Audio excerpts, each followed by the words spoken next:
ಎಲ್ರಿಗೂ ನಮಸ್ಕಾರ. ನಾನು Lingaraj Itihas. Welcomes to LRI POV. ನಿನ್ನೆ ಅಂದರೆ ಮಾರ್ಚ್ 17 ಕರ್ನಾಟಕದ ಇಬ್ಬರು ಸೂಪರ್ ಸ್ಟಾರ್ಗಳ ಬರ್ತ್ಡೇ. ಒಂದು ಪವರ್ ಸ್ಟಾರ್ ಪುನೀತ್ ರಾಜ್ಕುಮಾರ್ ಅವ್ರದ್ದು, ಅಭಿಮಾನಿಗಳೆಲ್ಲ ಸೇರಿ ಆಚರಣೆ ಮಾಡಿದ್ದೀವಿ. ಇನ್ನೊಬ್ರು ಯಾರು ಅಂತಂದರೆ ನವರಸ ನಾಯಕ ಜಗ್ಗೇಶ್ ಅವ್ರದ್ದು. ಇವರು ಮಂತ್ರಾಲಯಕ್ಕೆ ಹೋಗಿ ರಾಯರ ದರ್ಶನ ಮಾಡಿ ಫೇಸ್ಬುಕ್ಕಲ್ಲಿ ಲೈವ್ ಬಂದು ಅವರ ಅಭಿಮಾನಿಗಳ ಜೊತೆ ಒಂದಷ್ಟು ವಿಚಾರಗಳನ್ನು ಮಾತಾಡ್ತಾ ತಮ್ಮ ಬರ್ತ್ಡೇನ ಆಚರಣೆ ಮಾಡ್ಕೊಂಡಿದ್ದಾರೆ. ಅವ್ರು ಮಾತಾಡಿರೋ ವಿಷಯಗಳಲ್ಲಿ 2 ವಿಷಯಗಳು ತುಂಬ ಇಂಪಾರ್ಟೆಂಟ್ ಆಗಿದೆ. ಆ ವಿಷಯಗಳ ಬಗ್ಗೆನೇ ನಾವು ಇವತ್ತು ಚರ್ಚೆ ಮಾಡ್ತಿದ್ದೀವಿ. ಅದು ಯಾವುದು ಅಂತ ನಾವು ಚರ್ಚೆ ಮಾಡೋದಕ್ಕೂ ಮುಂಚೆ ಈ ವಿಡಿಯೋ ನೋಡ್ಕೊಂಡು ಬನ್ನಿ, ಆಮೇಲೆ ಮಾತಾಡೋಣ. ಸ್ವಲ್ಪ ನಾನು ನೇರ ನುಡಿ ಮನುಷ್ಯ, ಸ್ವಲ್ಪ ನೇರವಾಗಿ ಮಾತಾಡ್ತೀನಿ. ಮನಸ್ಸಲ್ಲಿ ವಿಷ ಇಲ್ಲ, ಒಬ್ಬರು ಕೆಟ್ಟದ್ದು ಬಯಸೋಲ್ಲ. ಸ್ವಲ್ಪ ಹಳ್ಳಿಯಿಂದ ಬಂದವನು, ಹಳ್ಳಿ ಸೊಗಡು ಒಳಗೆ ಇರುತ್ತೆ. ರಾಜ್ಕುಮಾರ್ ಅವರು ಎಷ್ಟೇ ದೊಡ್ಡ ನಟನಾದರೂ ಅವರ ಅಂತರ್ಯದ ಜೀವನದಲ್ಲಿ ಭಯ, ಒಗೆಯ, ಕುಕೊಯ ಅಂತ ಮಾತೇ ಇತ್ತು. ಇವತ್ತು ನನ್ನ ಬಾಯಿನಲ್ಲಿ ಅಂಥ ಮಾತುಗಳೇ ಬಂದ್ಬಿಡುತ್ತೆ ಕೆಲವು ಬಾರಿ.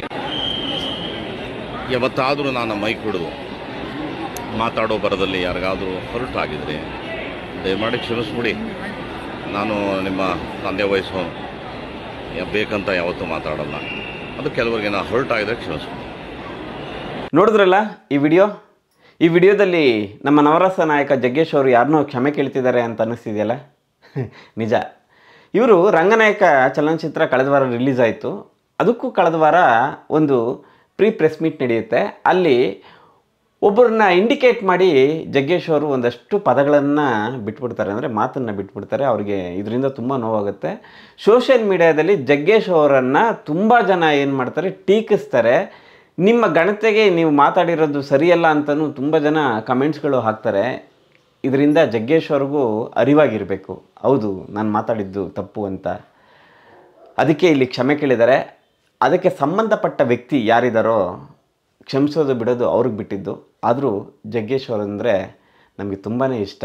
ಆದರೆ ಅವರೊಂದಷ್ಟು ಮಾತುಗಳು ಕಡಿಮೆ ಮಾಡ್ತಿದ್ದಾರೆ ಅಂತ ಅನ್ನಿಸ್ತಾ ಇದೆ. ಅಂದರೆ ಇಂತಹ ವ್ಯಕ್ತಿ, ಯಾರೇ ಆಗಲಿ, ಎಂಥ ವ್ಯಕ್ತಿ ಆಗಲಿ ಎಡೋದು ಸಹಜ ಅಲ್ವಾ. ಜಗ್ಗೇಶ್ ಅವರು ಏನೋ ಮಾತಿನ ಬರದಲ್ಲಿ ಹೇಳಿಬಿಟ್ಟಿದ್ದಾರೆ. ಸರ್, ಹಳ್ಳಿಕಾರ ಒಡೆಯರೇ, ವರ್ತೂರ್ ಸಂತೋಷ್ ಅವರೇ, ನೀವು ಈ ವಿಡಿಯೋ ನೋಡ್ತಾ ಇದ್ದರೆ ನಿಮ್ಮ ಗಮನಕ್ಕೆ ಬಂದಿರುತ್ತೆ.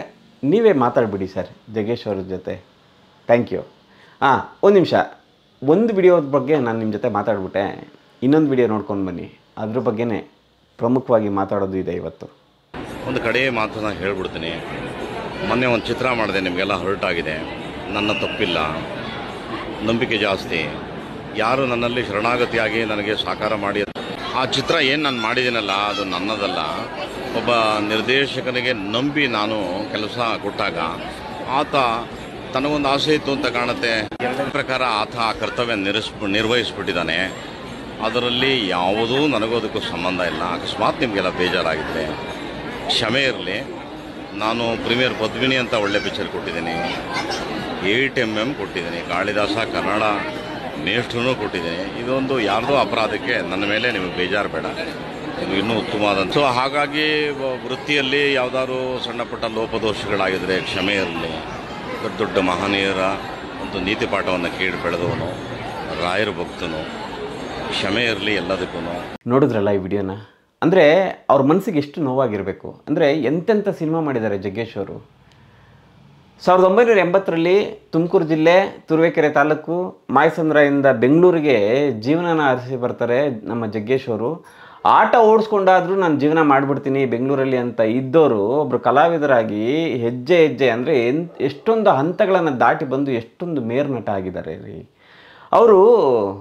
ಮೊದಲು ಅಂದರೆ ಬೆಂಗಳೂರಿಗೆ ಬಂದ ದಿನಗಳು ಅವ್ರಿಗೇನು ತುಂಬ ಸುಖವನ್ನು ಕೊಟ್ಟಿರಲಿಲ್ಲ, ಕಷ್ಟವಾಗಿತ್ತು. ಅದು ಅಲ್ಲದೆ ಹೇಗೆ ಅಂತಂದರೆ ಸಿನಿಮಾದ ಮೇಲೆ ಒಲವು, ಮತ್ತು ತಾನು ಇಷ್ಟಪಟ್ಟಂಥ ಹುಡುಗಿಯನ್ನೇ ಮದುವೆ ಆಗಿ ಜೀವನ ನಡೆಸಬೇಕು ಅನ್ನೋ ಒಂದು ಛಲ. ಅವ್ರನ್ನೇ ಮದುವೆ ಆಗ್ತಾರೆ. ಸಿನಿಮಾ ಜೀವನ ನಿಮಗೆ ಆ ಸಿನಿಮಾದಲ್ಲಿ ಇದ್ದವ್ರಿಗೆ ಮಾತ್ರ ಗೊತ್ತಿರುತ್ತೆ. ನಾನು ಸಿನಿಮಾದವನಾಗಿ ಹೇಳ್ತೀನಿ, ಸಿನಿಮಾ ಜೀವನ ತುಂಬ ಕಷ್ಟ ರೀ. ಓಕೆ, ಜಗ್ಗೇಶ್ ಅವರು ತುಂಬ ಕಷ್ಟಪಟ್ಟು ಮೇಲೆ ಬಂದಿದ್ದಾರೆ ಅಂತ ನಮ್ಗೆ ಗೊತ್ತು. ಅಂದರೆ ಮೊದಲನೇ ಸಿನಿಮಾ ಅವ್ರದ್ದು ಇಬ್ಬನಿ ಕರಗಿತ್ತು. ಆಮೇಲೆ ನೀವು ನೋಡ್ದಂಗೆ ಬಂಡ ನನ್ನ ಗಂಡ, ಗಡಿಬಿಡಿ ಅಳಿಯ, ಸರ್ವರ್ ಸೋಮಣ್ಣ, ಎಂತೆಂಥ ಒಳ್ಳೆ ಒಳ್ಳೆ ಸಿನಿಮಾಗಳು ರೀ. ಶಿವಣ್ಣ, ಅಲ್ಲಿ ರಾಮಾಚಾರಿ, ಇಲ್ಲಿ ಪ್ರೇಮಾಚಾರಿ, ಎಂತೆಂಥ ಒಳ್ಳೆಯ ಸಿನಿಮಾಗಳು, 100ನೇ ಸಿನಿಮಾ ಮಠ, ಈ ಥರದ್ದು ಒಳ್ಳೆ ಸಿನಿಮಾಗಳನ್ನು ಕೊಟ್ಕೊಂಡು ಬರ್ತಾ ಇದ್ದಂಥ ಜಗ್ಗೇಶ್ ಅವ್ರಿಗೆ ಕಳೆದ ವಾರ ಒಂದು ರಂಗನಾಯಕ ಅಂತ ಒಂದು ಸಿನಿಮಾ ರಿಲೀಸ್ ಆಗುತ್ತೆ. ಅದನ್ನು ನೋಡಿ ಜನಗಳು ತುಂಬ ಜನಕ್ಕೆ ಬೇಸರನೂ ಆಗುತ್ತೆ. ಜಗ್ಗೇಶ್ ಅವರು ಇಂಥ ಸಿನಿಮಾ ಮಾಡಬಾರ್ದಾಗಿತ್ತು ಅಂತ ಹೇಳಿ ಕೂಡ ಟೀಕೆಗಳನ್ನು, ಕಮೆಂಟ್ಸ್ಗಳನ್ನು ಹಾಕ್ತಾರೆ. ಇದು ಜಗ್ಗೇಶ್ ಸರ್ಗೆ ಮುಟ್ಟಿದೆ. ರಂಗನಾಯಕ ನನ್ನ ಸಿನಿಮಾ ಅಲ್ಲ, ನನ್ನ ಎಲ್ಲ ಕ್ಷಮಿಸಿ, ಯಾರೋ ಮಾಡಿರೋ ಅಪರಾಧಕ್ಕೆ ನನ್ನ ಮೇಲೆ ಕೋಪ ಮಾಡ್ಕೋಬೇಡಿ ಅಂಥೇಳಿ ಲೈವಲ್ಲಿ ಕ್ಷಮೆ ಕೇಳಿದ್ದಾರೆ. ನೀವು ಮೊಬೈಲಲ್ಲಿ ನೋಡಿರ್ತೀರಿ. ನೋಡಿ, ಜಗ್ಗೇಶ್ ಅಂತ ಒಬ್ಬ ನಟನನ್ನು ನಾವು ಕನ್ನಡ ಚಿತ್ರರಂಗದಲ್ಲಿ ಪಡ್ಕೊಂಡಿರೋದೇ ನಮ್ಮ ಪುಣ್ಯ ರೀ. ನೋಡಿ, ಅವ್ರನ್ನ ಬಳಸ್ಕೊಳ್ಳೋದು ಹೇಗೆ ಬಳಸ್ಕೊಳ್ತಾ ಇದ್ದಾರೆ ಅದು ನಾನು ಹೇಳ್ತೀನಿ. ಚಿತ್ರರಂಗದಲ್ಲೂ ಕೂಡ ಅವ್ರನ್ನ ಬಳಸ್ಕೊಳ್ಳೋ ರೀತಿ ಸರಿ ಇಲ್ಲ ಅಂತಲೂ ನನ್ನದೊಂದು ವಾದ ಇದೆ.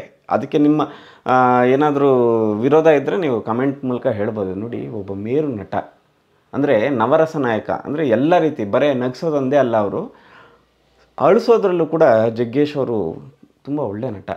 ಆ ನಟನ ನೀವು ಚೆನ್ನಾಗಿ ಬಳಸ್ಕೊಳ್ಳಿ, ಬರೀ ಡಬಲ್ ಮೀನಿಂಗ್ ಹೇಳಿಸೋದಕ್ಕೆ. ಹೆಣ್ಣು ಮಕ್ಕಳು ಇವರ ವಿಡಿಯೋಗಳನ್ನ ನೋಡಿದ್ರೆ ಮಕ್ಕ ಕಿವುಚಂಗೆ ಮಾಡೋದಕ್ಕೆ ಅಂಥ ದೃಶ್ಯಗಳನ್ನೆಲ್ಲ ತೆಗಿಬೇಡಿ.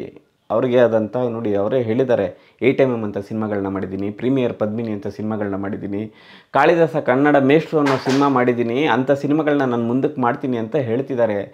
ಅದು ಎಷ್ಟು ನೋವು ಒಳಗಡೆ ಇತ್ತು ರೀ. ದಯವಿಟ್ಟು ಹೇಳ್ತೀನಿ, ಜಗ್ಗೇಶ್ ಸರ್, ನೀವು ಈ ಥರ ಕೇಳ್ಕೊಂಡಿರೋದು ನಮಗೂ ತುಂಬ ಬೇಸರ ಆಗ್ತಿದೆ. ನೀವು ಒಳ್ಳೆ ಸಿನಿಮಾಗಳನ್ನ ಕೊಟ್ಟಿದ್ದೀರಿ.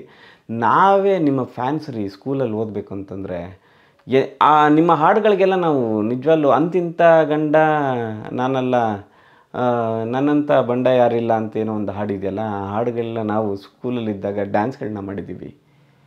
ಜಗ್ಗೇಶ್ ಸರ್, ನೀವು ಈ ಥರ ಕೇಳ್ಕೊಂಡಿರೋದು ನಮಗೂ ನೋವಾಗ್ತಿದೆ. ನೋಡಿ, ನಾನು ಹೇಳೋಕ್ಕೆ ಏನು ಬರ್ತಿದ್ದೀನಿ ಅಂತಂದರೆ, ಮಠ ಗುರುಪ್ರಸಾದ್ ಅವ್ರ ಮೇಲೆ ನಮಗೆ ಕೋಪ ಇಲ್ಲ.